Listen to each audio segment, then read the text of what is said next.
께서 우리 모두에게 구원받은 기쁨을 회복시켜 주실 줄로 믿습니다. 그 기쁨으로 이번 한 주간도 주와 함께 승리하는 우리 모든 영남의 가족들이 되어 주시기를 간절히 소원합니다. 오늘 본문 말씀 중에 제가 32절을 한번 다시 읽겠습니다.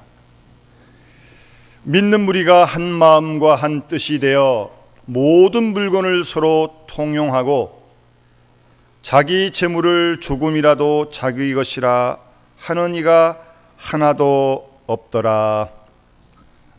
아멘. 아멘이 잘 안 되시는 모양이죠. 불가능한 보여도 그 당시는 이렇게 되셨습니다. 언제나 읽어도 우리에게 은혜가 되고 또 도전이 되는 말씀입니다. 그리고 정말 아름다운 그런 신앙인의 모습을 우리에게 전해줍니다. 또 읽고 또 읽고 또 읽으면 정말 우리의 가슴이 뭉클해지는 그런 본문의 말씀입니다. 이어지는 본문에도 계속해서 초대교회 성도들은 자기가 가지고 있는 집과 밭을 팔아서 사도들의 발 앞에 갖다 두었다. 그래서 각 사람의 필요를 따라서 나누어 주었다고 본문은 우리에게 전해주고 있습니다. 믿음이 있고 행함이 있습니다. 믿음에 아주 아름다운 행위가 따르고 있습니다. 게다가 단순한 어떤 한 사람의 행위가 아니라 그 아름다운 행위가 주위로 확산되어져 퍼져가는 그런 모습을 볼 수 있습니다. 특별히 우리의 삶의 경제적인 부분까지 신앙적으로 바뀌어지는 역사를 본문 속에서 발견하게 됩니다. 우리가 예수를 믿는다고 하면 영혼이 구원받고 생각이 바로 서고 감정이 바로 서고 말과 행실이 바로 서고 그리고 뺄 수 없는 것으로 우리의 경제 생활이 바로 잡혀야 합니다. 한 사람이 영위하는 경제생활의 됨됨이는 그 믿음을 가늠하는 데 아주 중요한 척도가 되기 때문입니다. 예수를 믿는다고 하면서 아직도 경제에 대한 생각, 특히 돈에 대한 자세가 중생하지 못했다면 그 신앙은 의심스러울 수밖에 없습니다. 여전히 돈이 귀하게만 보이고 돈이 하나님보다 더 높게만 보인다면, 그리고 돈이 모든 것에 우선하고 있다면 그 신앙은 분명히 문제인 것입니다. 믿음은 있는데 행위가 따르지 않는다. 믿음은 있는데 생활이 따르지 않는다. 말이 되지 않는 것입니다. 믿음이 있노라면 분명 행위는 따르게 마련인 것입니다. 오늘의 본문에 나타난 아름다운 모습이 더욱더 아름다운 것은 바로 그런 이유 때문인 것입니다. 한 사람 한 사람이 누구할 것 없이 믿는 대로 행하고 있습니다. 저마다 거룩한 신앙생활을 할 뿐더러 사회생활, 특히 경제생활까지 아름다운 형태로 바뀌게 되었다는 것입니다. 정말 놀랍고 아름답지 않습니까? 우리 그리스도인의 신앙생활 가운데 우리와 교회가 빠지기 쉬운 시험과 함정이 몇 가지 있습니다. 그 첫 번째가 신앙을 생각만 하는 겁니다. 신앙을 관념화시키는 겁니다. 예수 믿는 걸 생각으로만 생각했지 실생활에서 아무런 변화가 없습니다. 머리로만 믿고 생각으로만 믿습니다. 믿는다는 생각뿐입니다. 믿습니다 믿습니다 말은 하지만 말뿐이요 믿는 자의 생활이 전혀 없습니다. 교회 와서는 감사합니다 감사합니다 그러면서 집에 가면 불평합니다. 교회 와서는 하나님을 찬송하지만 세상에 나아가서는 그 입으로 해서는 안 될 말을 합니다. 신앙생활을 성경 공부하는 거, 그저 기도 생활하는 정도로만 생각하는 신앙, 문제가 대단히 많습니다. 실생활과는 전혀 관계가 없는 그런 모습으로 신앙생활을 한다면 그거 참 문제인 것입니다. 함정입니다. 그리고 현실 도피적인 신앙도 아주 빠지기 쉬운 시험입니다. 어떤 분들을 보게 되면 교회에 나오면 열심히 봉사하고 좋아합니다. 그런데 가정생활은 구질구질하고 지옥 같다고 합니다. 교회만 오는 게 무조건 좋아요. 그래서 어디 뭐 부흥회가 있으면 열심히 쫓아갑니다. 그런데 사회생활, 직장생활 재미없어 합니다. 힘들어합니다. 남편 보기 싫고 아내 보기 싫고 자식 보기 싫고 만사가 다 짜증스럽습니다. 교회만 오면 좋아요. 마치 교회가 무슨 도피처인 것처럼 말입니다. 그런 신앙 조심해야 합니다. 그리고 극단적인 개인주의적인 신앙이 우리 속에 가끔 있습니다. 그런 부분도 조심해야 합니다. 얼마 전에 새벽기도에 새벽기도 우리 교인들이 나오는 식구가 한정돼 있으니까요. 처음 보는 남자 젊은 분이 나오셨어요. 새벽기도를 마치고 자유롭게 기도하는데 아주 통성기도를 얼마나 크게 하는지 내용도 다 알 뿐만 아니라 아래층 다 이렇게 밀폐가 돼 있어가지고 우리 교인들 이렇게 조용조용하기도 하는데 혼자서 그렇게 하루 이틀 하더라고요. 조금 저도 거슬려가지고 기도가 열심히 하면 좋은데 남들 기도하는데 방해되면 안 되잖아요. 내일쯤 오면 얘기해야겠다 이제 마음을 먹고 있는데 그 다음은 안 오더라고요. 그래서 안 왔나 보다 하고 이제 지나가다 들렸는지 모르겠어요. 어쨌든 근데 여러분, 내가 하는 기도 때문에 남이 기도가 안 된다면 그 되겠습니까? 오히려 나는 기도가 안 돼도 남을 기도할 수 있도록 도와줘야죠. 지나치게 자기 중심적인 신앙 우리가 조심해야 합니다. 그리고 과거로도 많이 있었습니다만 너무나 신령한 세계와 내세 지향적인 신앙만 생각하는 사람도 있습니다. 그래서 완전히 현재 생활을 무시합니다. 그리고 주님의 재림만 기다린다고 어디 가가지고 매달 며칠 나오는데 그때만 기다리는 그런 신앙도 큰 함정이요 시험입니다. 그런데 오늘 본문을 가만히 보면 초대교회 성도들은 그러한 모습이 전혀 보이지 않았습니다. 그들의 신앙은 실천적이었고 사회적이었고 경제적이었습니다. 정치 문제, 사회 문제, 가정 문제, 경제 문제 전부가 신앙화되어 있었던 겁니다. 그리고 물질에 대한 청지기 의식이 분명했습니다. 그렇기 때문에 이런 아름다운 공동체를 이룰 수 있었던 것입니다. 본문 32절 말씀 보십시오. 모든 물건을 서로 통용하고, 참 쉽지 않은 말씀이에요. 35절 말씀에도 각 사람의 필요를 따라 나눠주미라라 라고 말씀하고 있습니다.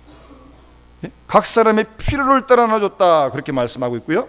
34절 말씀에도 보게 되면 그 중에 그래서 핍절한 사람이 없었다. 가난한 사람, 배고픈 사람, 헐벗은 사람이 없다. 그럼 참 아주 멋있는 아름다운 그런 초대교회 공동체였습니다. 우리는 이런 아름다운 신앙의 모습을 보면서 결과만 생각하는 경우가 많습니다. 물론 결과 중요합니다. 그런데 이런 결과가 있기까지 어떤 과정이 있었고 어떤 동기가 이런 결과를 낳았는지 거기에 우리가 관심을 가져야죠. 오늘 본문을 보게 되면 초대교회 공동체는 인간적인 사건이라기보다는 철저하게 신앙적 사건이었습니다. 사람들이 만든 제도에 의한 것도 아니요, 어떤 권력에 의한 것도 아니요, 힘이나 혁명에 의한 것이 아닙니다. 바로 말하자면 신앙적인 혁명에 의하여 이런 아름다운 공동체가 이루어진 거 아니겠습니까? 중요한 말씀은 32절 말씀입니다. 한번 따라합시다. 믿는 무리가 한 마음과 한 뜻이 되어. 아멘. 누가요? 믿는 무리가 한 마음과 한 뜻이 되었다는 겁니다.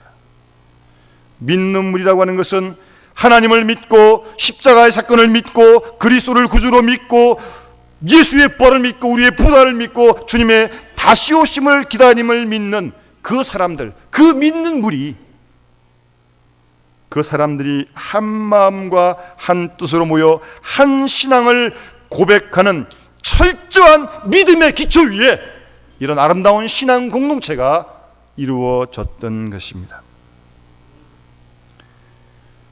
그리고 본문을 자세히 보게 되면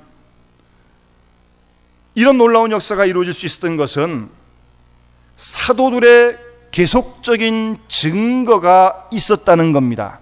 뭐 오순절 마가다락방에 한 번 그런 어떤 믿음의 사건으로 이루어진 것이 아니라 본문을 자세히 보십시오.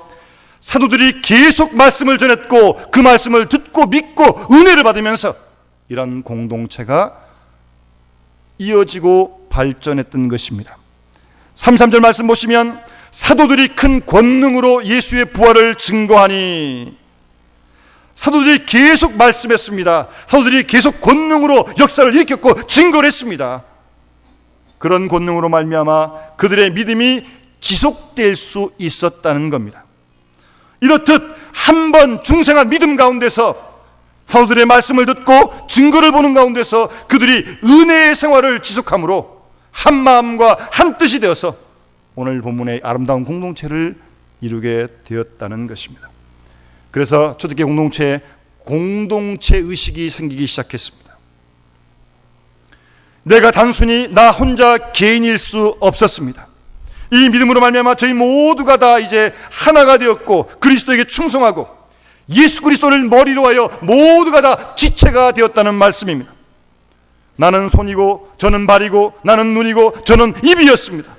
이렇게 모두 다 유기적인 관계를 가지게 되었다는 말입니다. 그래서 내가 아프면 상대방도 아프고 상대방이 아프면 나도 아프고 내가 배고프면 저도 배고프고 저가 배고프면 나도 배고픈 것입니다. 그렇게 저들은 하나가 될 수 있었습니다. 나아가 내가 하나님의 백성이요 자녀요, 저도 하나님의 백성이요 하나님의 자녀인 하나님을 아버지로 한 우리 모두가 하나님의 자녀요 가족임을 그들은 깨닫게 되었던 것입니다. 하나님의 가정에 대한, 하나님을 아버지로 한 그 가정에 대한 그런 마음과 믿음이 생기게 되어서 절대로 옆에 있는 식구가 남남일 수 없었습니다. 바로 그와 같은 것이 교회의 첫 출발이었음을 우리는 잊지 말아야 하고 그런 아름다운 모습들을 우리가 회복해 갈 수 있어야 할 것입니다. 다시 한번 본문을 자세히 보십시오. 사도들이 계속 하나님 말씀을 가르쳤습니다. 그 말씀을 배우고 또 배웠습니다. 철저하게 하나님 말씀 중심의 공동체였습니다.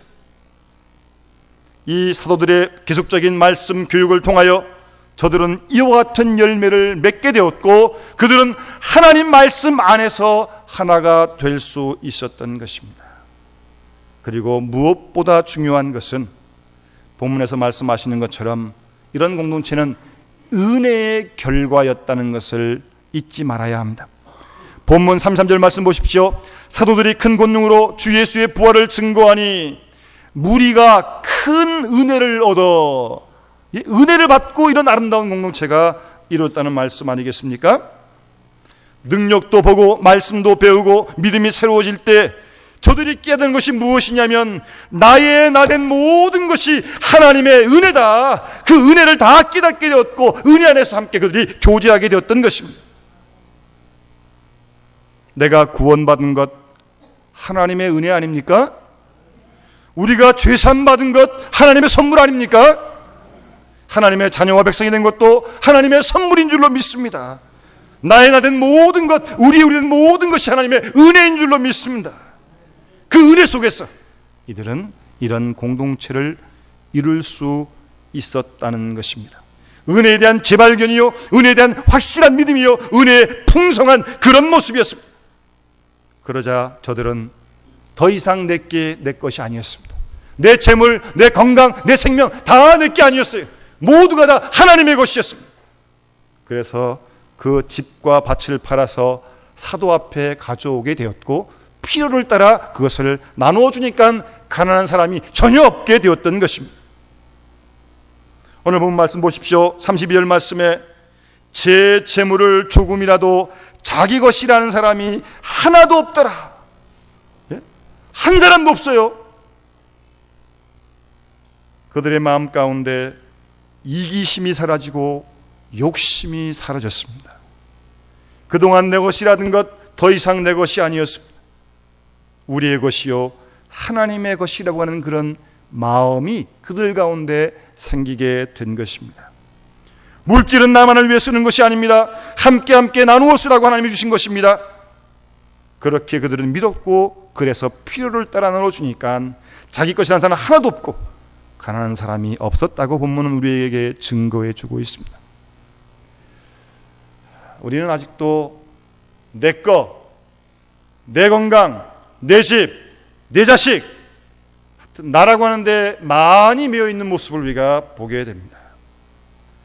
그러나 은혜 충만한 초대교회 공동체의 사람들은 그렇지 않았습니다. 내 것을 내 것이라 하지 않습니다. 바로 이런 마음이 참 중요합니다. 이런 개인주의적인 소유욕이 깨어지고야 아름다운 이상적인 공동체를, 사회를 이루어갈 수 있다는 말씀입니다. 우리는 영적으로 하나님께 받은 은혜가 너무나 큽니다. 하나님의 자녀 되었죠. 백성 되었죠. 영생을 얻었죠. 그리고 물질적으로도 이만큼 우리가 누릴 수 있는 하나님의 은혜인 줄로 믿습니다. 따지고 보면 내가 사는 순간순간 모두가 다 하나님의 은혜가 아닙니까? 받기만 했을 뿐 은혜를 갚은 것이 별로 없어요. 하나님께 받고, 이웃에게 받고, 형제에게 받고, 교회로부터 받고, 받은 건 너무 많은데 보답한 게 별로 없어요. 갚은 게 별로 없어요. 그런 모습들을 돌아보며 그들은 회개하고 내 것을 내 것이라 하지 않는 가운데 그들의 마음의 이기심이 사라지게 되었던 것입니다. 그리고 신명기 15장에 보게 되면 4절 5절에 이런 말씀이 있어요. 내가 만일 내 하나님 여호와의 말씀을 듣고 내가 오늘날 너에게 명하는 그 명령을 다 지켜 행하면 내 하나님 여호와께서 너에게 유업으로 주신 땅에서 내가 정령을 복을 받으리니, 거기까지 우리가 잘 아는 말씀이에요. 그 다음 말씀이 중요한 말씀이에요. 너희 중에 가난한 자가 없으리라 그랬습니다. 예? 하나님 말씀을 순종하면 너희가 그 땅에서 복을 받고 너희 중에 가난한 자가 없으리라 그렇게 말씀하고 있잖아요. 이 말씀이 그대로 초대교회 공동체에 와서 이루어진 거 아닙니까? 이 약속의 말씀이 말입니다. 하나님 말씀만 듣고 그 은혜에 감격하게 살면 너희 가운데 가난한 사람이 없을 것이다 그렇게 말씀하십니다. 내가 부하다고 절대적으로 내가 복받은 것 아닙니다. 내 눈에 가난한 사람이 보이지 말아야 됩니다. 내 주위에 가난한 자가 없어야 합니다. 내 친척 가운데, 내 사랑하는 형제 가운데 고통당하는 사람이 없어야 돼요. 그래야 그게 진정 내가 복음 받은 것, 그 사실을 우리가 잊지 말아야 합니다.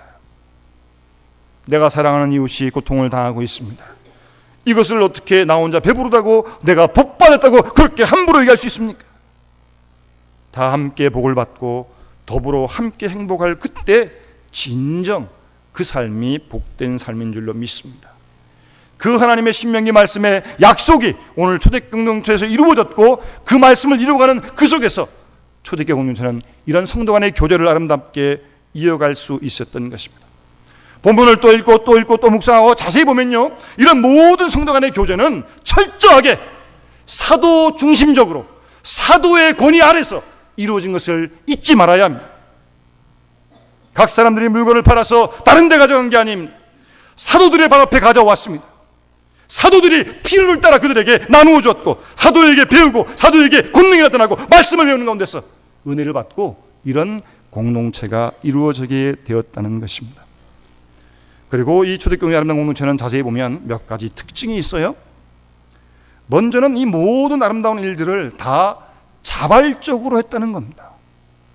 누가 집 팔려고 그랬습니까? 밥 팔려고 그랬어요? 그런 말에서는 아무도 없습니다. 본인이 은혜 받고 감동을 받아 스스로 자원해서 자발적으로 집도 팔고 밭도 파는 거예요. 참 은혜라고 하는 것은 자발성을 가져야 합니다.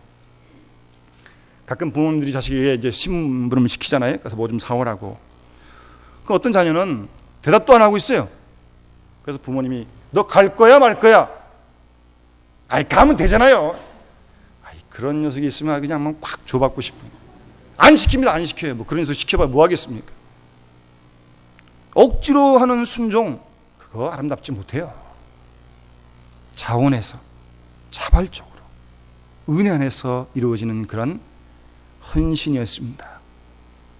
그리고 본문을 자세히 보면 너 얼마 해, 얼마씩 합시다, 모두 다 합시다, 그런 규제가 전혀 없어요. 잘 보세요. 모두가 해야 된다, 얼마를 해야 된다, 일주일에 얼마를 바쳐야 한다, 그런 제도화하지 않았습니다. 어떤 기준도 두지 않았어요. 한 사람 한 사람 각자가 다 그냥 감동을 따라서, 은혜를 따라서. 물론 어떤 규제를 만드는 것도 필요도 합니다만 자칫 잘못하면 그 규제 때문에 안 하고 싶은데 억지로 할 수도 있고요. 또 못하고 나면 뭐 외상도 한답니다. 또 다 좋지 못해요. 그래서 뭐 나쁜 건 아닙니다. 하여튼 좋은 의미도 물론 있어요. 어떤 게 보면 주정헌금에서 매주일 봉투를 정해서 하는 경우도 있는데 물론 좋은 겁니다. 나쁜 건 아닌데 이런 마음이 되면 곤란하다는 거죠. 어쨌든 초대교회 공동체의 아름다운 역사는 어떠한 규제도 없었습니다. 그리고 이 초대교회 공동체의 아름다운 이 역사는 은혜 가운데 이루어졌다는 말은 결국 기쁨으로 모든 성도들이 집을 팔아도 밭을 팔아도 뭐 몸으로 봉사를 해도 다 기쁨으로 한 거예요. 기쁨으로. 기쁨으로 봉사를 하고 기쁨으로 드려야죠. 사랑의 모든 행위는 기쁨과 감사가 항상 같이 해야 될 줄로 압니다. 즐겁지 않은 일은 결코 사랑일 수 없습니다. 또 즐겁게 하지 않는 이 모든 일들 하나님 앞에 아무런 의미 없습니다. 그리고 초대교회 공동체 성도들은 영성을 가지고 이 일을 했다는 것. 결국 영적인 분위기가 이런 물질적인 사회를 지배할 수 있었다는 겁니다. 그리고 끝으로 초대교회 공동체는 아주 주님의 재림에 대한 신앙이 철저했고 팽배해 있었습니다. 여러분 주님 재림하실 걸 믿습니까? 믿습니까? 이 사도신경 고백하시고서 이렇게 더 고백 분명히 믿어야 돼요. 예? 뭐 예수님 오신다고 하신 지가 좀 오래됐지만 그래도 오실 줄로 믿습니다. 그걸 기다리는 게 바른 신앙이에요. 2000년 지났는데 뭐 또 오시겠나? 우리 생각이죠. 그는 이 초대교회 공동체는요, 주님이 부활하시고 승천하신 거 본 사람들도 있었고, 그리고 승천하시면서 내가 너희 본대로 다시 오겠다 그 말씀을 들은 사람도 있어요. 그러니까 얼마나 생생하겠어요. 주님의 재림에 대한 기다림이 말입니다. 그러니까 내가 지금 뭘 좀 가진 게 좀 많이 있어요. 그런데 이대로 가지고 하나님께 갔다가는 이거 부끄러울 것 같아요. 너 뭐에 다 가져왔니? 그 뭐라고 대답합니까? 하나님께. 하나님 나라 그런 거 필요 없는데. 그래서 그런 소유를 팔아가지고 사도 앞에 갖다 드린 거예요. 필요를 따라 나눠주라고 말입니다. 영적인 신앙, 주님을 만나는 마음과 종말론적인 신앙과 주님의 재림을 기다리는 그런 마음, 이런 신령한 믿음이 확실해질 때 그들의 물질관이 확 달라지게 된 겁니다. 우리는 오늘 본문 속에서 아름다운 교인의 모습을 발견합니다. 아름다운 신앙의 모습도 발견하고 아름다운 교회의 생활도 함께 볼 수 있습니다. 초대교회 성도들의 마음에 있는 그 은혜는 단순한 감정이 아니었습니다. 어떤 기분이 아니었습니다. 그들에게 그 은혜는 생활이었고 현실이었습니다. 그들의 뿌리는 철저하게 예수 그리스도에 대한 믿음에 있었습니다. 주의 은혜에 대한 감격과 그 은혜에 대한 보답하는 그 마음이 오늘 아름다운 초대교회 공동체를 이루게 되었던 것입니다. 오늘 우리 모두 믿음의 식구들 한 분 한 분 초대교회 성도들이 가졌던 이런 마음, 이런 은혜가 우리 가운데 충만해야 할 줄로 믿습니다. 이런 은혜가 있을 때 우리 교회와 우리 교회를 통한 이 사회가 새로워지고 변화될 줄로 분명히 믿습니다. 이런 은혜가 우리 모두에게 함께 할 수 있기를 주의 이름으로 축원합니다. 기도하겠습니다. 사랑의 아버지 하나님 감사합니다. 여러 가지로 부족하고 허물이 많은 저희를 주께서 택해 십자가의 크신 사랑으로 모든 죄를 용서해 주시고 하나님의 나라 백성 자녀되게 해주신 은혜와 사랑을 만만 감사 찬송 영광 돌리옵나이다. 우리된 모든 것이 돌이켜보면 하나님의 은혜가 아닌 것이 없건만 우리들은 그 은혜에 보답하지 못하고 은혜의 삶을 살지 못한 저희들을 주님 용서하여 주시옵소서. 예수를 믿노라고 말은 했지만 말에 따르는 생활이 삶이 부족했던 저희들을 주님 용서하여 주시옵소서.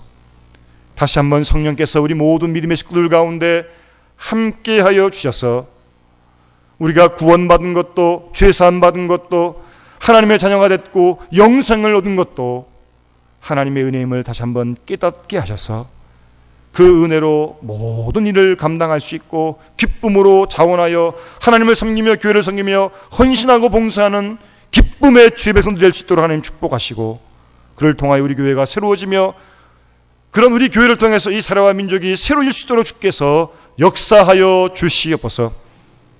주께서 함께 하실 줄로 믿고 감사드리며 우리 구주 예수님의 이름으로 간절히 기도드리옵나이다. 아멘.